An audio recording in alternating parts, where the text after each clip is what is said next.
Hi guys, ngayon papakita ko ngayon ay kung paano ayusin itong lumubong battery ng cellphone.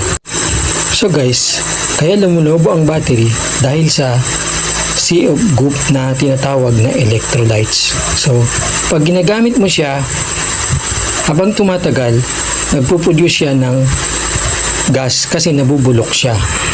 So guys, dahil sa gas na nabuo, habang tumatagal, lumulobo yung battery. So ngayon guys, paano natin siya aayusin? So unang-una guys, tetest ko muna itong cellphone battery. So kung mapapansin nyo, meron siyang voltage, mababa ang nga lang. So ibig sabihin may pag-asa pa siya. Ngayon guys, buksan natin yung cellphone. Tanggalin lang natin yung paper cover niya.